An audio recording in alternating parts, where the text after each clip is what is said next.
19 наурыз 2023 жыл. Алла қаласа бүгін кішкене желдің екпіні кішкене басылды, бірақ жел бар сонда да. Сол енді Құдай қаласа егуді бастап кеттік. Мына жақтағын бәрін уже егіп қойдық Газполияға. Мінекей бойлар қатты өсіп кетті. Бұл негізі осыдан бір 10 күн немесе 2 апта бұрын егілетін көшеттер еді.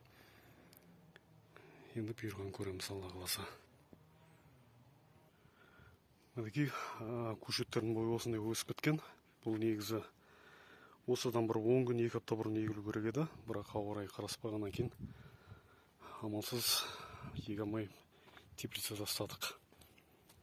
Бірақ ештеңе алмайды, біз жылда кішкене өсіп кеткен көшеттерді егіп жүрміз. Шүкір Аллаға жақсы өсіп жүр.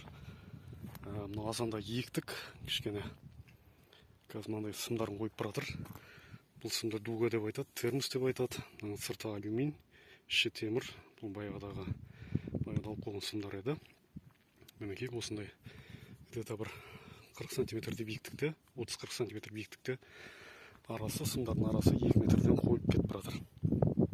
Мына сым мен мына сымның арасы 2 метрден. Құдай қаласа қазір мындай агроспанмен жабатын боламыз. Бұл агроспан минус 5-ке дейін замырсқын ұстайды делінген.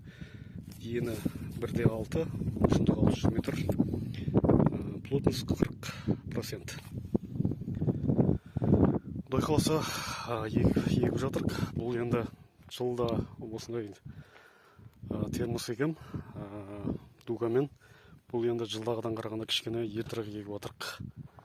Былтыр мысалға апрельдің 5-іне еккен болсақ, 4-5-теріне еккен болсақ, биыл марттың 19-ына егіп жатырмыз.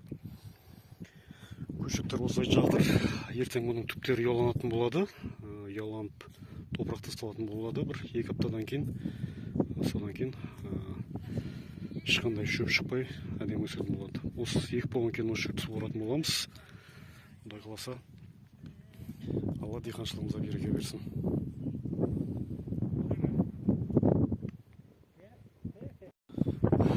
Тағы да жел тұрып кетті. Желмен жарысып осылайынан үлгерген жаптық. Барынша Құдай қаласа берекесін берсін ісімізге. Ультрасил деген осы. Агроспан дейді, әркім әртүрлі айтады. Осындай жабын